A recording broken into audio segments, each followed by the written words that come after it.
الحمد للہ رب العالمین والصلاة والسلام علی سید الانبیاء والمرسلین اما بعد فاعوذ باللہ من الشیطان الرجیم بسم اللہ الرحمن الرحیم۔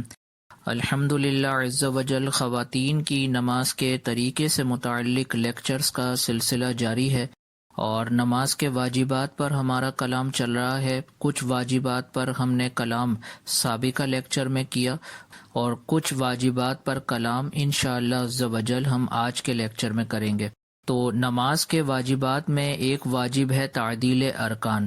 یہ اتنا اہم ترین واجب ہے کہ اس میں اکثر اور بیشتر ہمارے مسلمان بھائی اور ہماری مسلمان بہنیں اس واجب کو ادا کرنے کے سلسلے میں کوتاہی کا شکار ہوتے ہیں۔ تعدیل ارکان کا مطلب یہ ہے کہ نماز کے ہر رکن میں کم از کم ایک بار سبحان اللہ کی مقدار ٹھہرنا یہ واجب ہے۔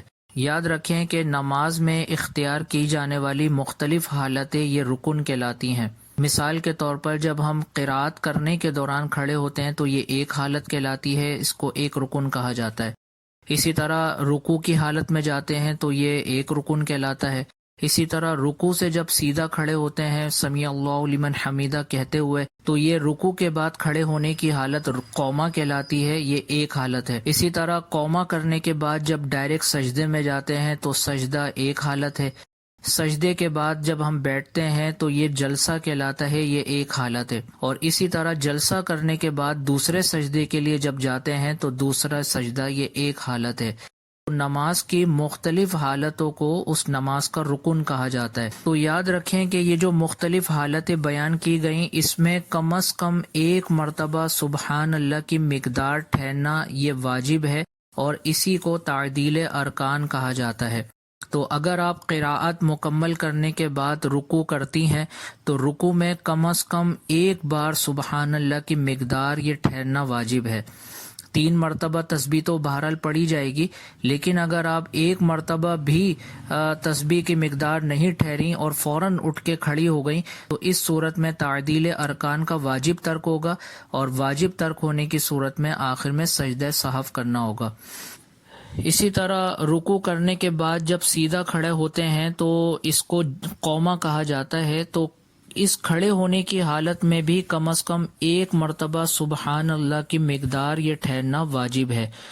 اگر ایک مرتبہ سبحان اللہ کی مقدار نہیں ٹھہری اور فوراً ہی سجدے میں چلے گئیں تو یہ تعدیل ارکان کا واجب ترک ہوگا، اور اس صورت میں پھر آخر میں سجدہ سہو کرنا ہوگا۔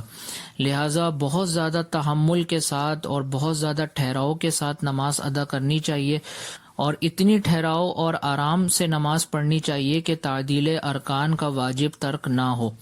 اسی طرح جب قومے کے بعد آپ سجدے میں جائیں گی تو سجدے میں بھی کم از کم ایک بار سبحان اللہ کی مقدار ٹھہرنا واجب ہے۔ سجدے سے اٹھنے کے بعد جب بیٹھا جاتا ہے تو اس بیٹھنے کی حالت کو جلسہ کہا جاتا ہے۔ تو اس جلسے میں بھی کم از کم ایک مرتبہ سبحان اللہ کی مقدار ٹھہرنا واجب ہے۔ اور اسی طرح جلسہ کرنے کے بعد جب دوسرے سجدے میں آپ جائیں گی تو دوسرے سجدے میں بھی کم از کم ایک مرتبہ سبحان اللہ کی مقدار یہ ٹھہرنا واجب ہے۔ تو اس مسئلے کا خلاصہ یہ ہوا کہ نماز میں جو مختلف حالتیں اختیار کی جاتی ہیں ان کو رکن کہا جاتا ہے، اور ہر رکن میں کم از کم ایک مرتبہ سبحان اللہ کی مقدار ٹھہرنا واجب ہے، اور اسی ایک مرتبہ سبحان اللہ کی مقدار ٹھہرنے کو شریعت کی اصطلاح میں تعدیل ارکان کہا جاتا ہے۔ تو تعدیل ارکان کرنا یہ واجب ہے۔ اگر یہ واجب ترک ہو گیا تو آخر میں سجدہ سہو کرنا ہوگا۔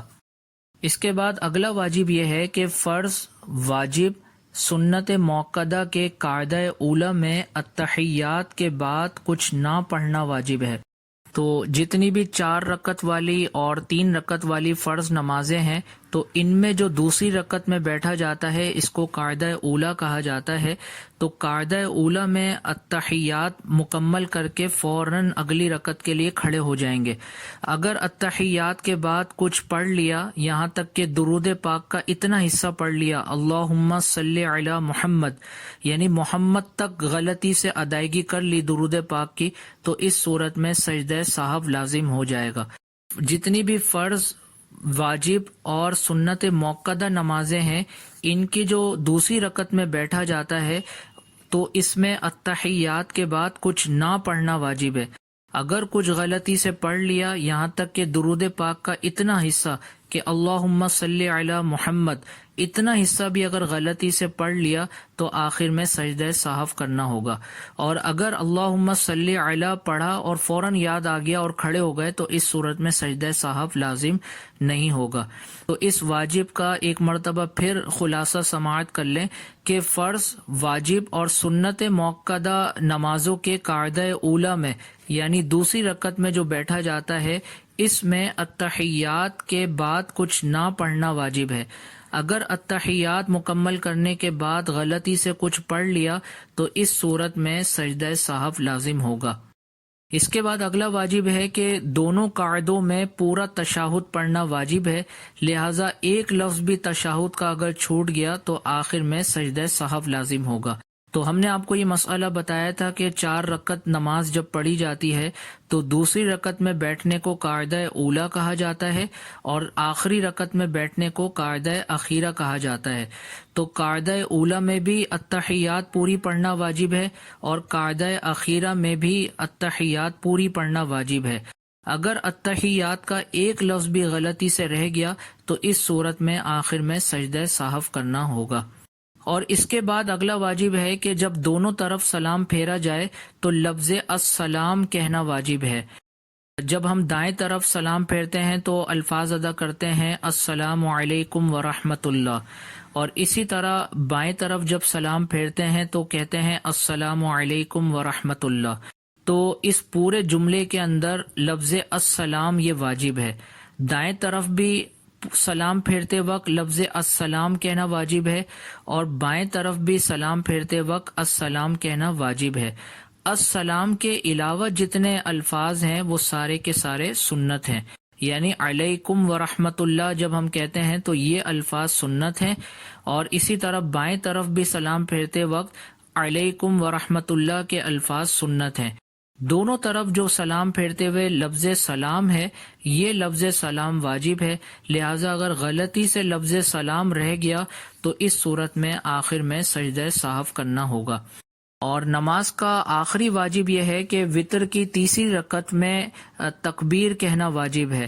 تو تیسری رکعت میں جب ہم دعائے قنوت پڑھنے سے پہلے تکبیر کے لیے ہاتھ اٹھاتے ہیں تو ہاتھ اٹھانا تو یہاں پر سنت ہے، لیکن ہاتھ اٹھاتے وقت جو تکبیر کہی جاتی ہے اس تکبیر کا کہنا واجب ہے، اور اس تکبیر کو کم از کم اتنی آواز میں کہا جائے گا کہ خود کے کان سن سکیں۔ اور یہ آپ کو پہلے بھی اصول بتا دیا گیا تھا کہ نماز میں جتنی بھی چیزیں پڑھنے سے تعلق رکھتی ہیں ان کا کم از کم اتنی آواز میں ہونا ضروری ہے کہ آواز آپ کے کانوں تک پہنچ جائے۔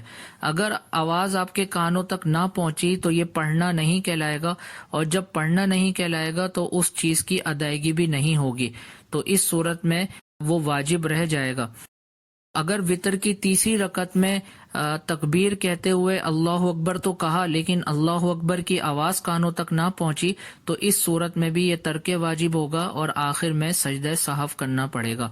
تو وتر کی تیسری رکعت میں جو تکبیر کے لیے ہاتھ اٹھائے جاتے ہیں دعائے قنوت پڑھنے سے پہلے، تو اس تکبیر کے لیے ہاتھ اٹھانا سنت ہے اور زبان سے تکبیر کے الفاظ ادا کرنا یہ واجب ہے۔ لہٰذا اگر تکبیر کے الفاظ ادا نہیں کیے تو اس صورت میں ترک واجب ہوگا اور آخر میں سجدہ سہو کرنا ہوگا۔ اور اس کے بعد متصلاً اگلا واجب یہ ہے کہ وتر کی تیسری رکعت میں دعائے قنوت پڑھنا واجب ہے۔ اب اس حوالے سے ایک اہم مسئلہ سماعت کر لیں کہ ایک ہوتی ہے دعائے قنوت۔ دعائے قنوت کی تعریف یہ ہے کہ وہ دعا کہ جس کا ثبوت قرآن و حدیث سے ہو، تو وہ دعا دعائے قنوت کہلاتی ہے۔ ہمارے یہاں دعائے قنوت اس دعا کو کہہ دیا جاتا ہے کہ جو مخصوص الفاظ پر مشتمل ہوتی ہے، جیسے اللہم انا نستعینک و نستغفرک۔ یہ جو پوری دعا ہے اس کو ہم دعائے قنوت سمجھتے ہیں۔ دعائے قنوت کا مطلب یہ ہے کہ ہر وہ دعا جو قرآن و حدیث سے ثابت ہو اس کو دعائے قنوت کہا جاتا ہے۔ ہاں یہ یاد رکھیں کہ یہ جو دعا پڑھی جاتی ہے اللہم انا نستعینک و نستغفرک، یہ جو دعا پڑھی جاتی ہے یہ سنت موقدہ ہے، یعنی اس دعا کو ہی پڑھا جائے گا۔ البتہ اگر کسی کو یہ دعا یاد نہیں ہے تو وہ قرآن و حدیث سے ثابت ہونے والی کوئی سی بھی دعا پڑھ سکتے ہیں۔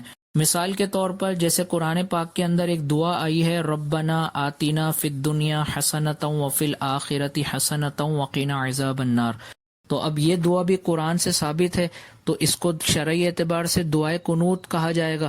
تو اگر کسی بہن کو وہ مخصوص دعا یاد نہیں ہے اللہم انا نستعینک والی، تو وہ یہ دعا بھی پڑھ سکتی ہیں۔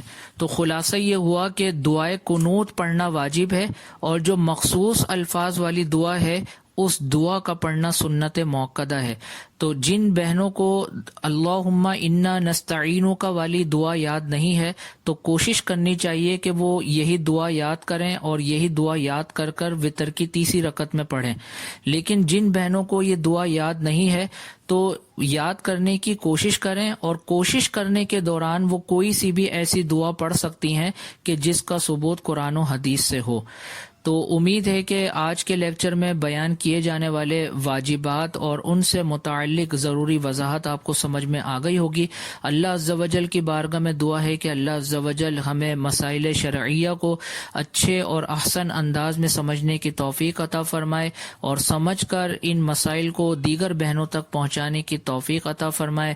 آمین بجاہ النبی الامین صلی اللہ تعالی علیہ وسلم۔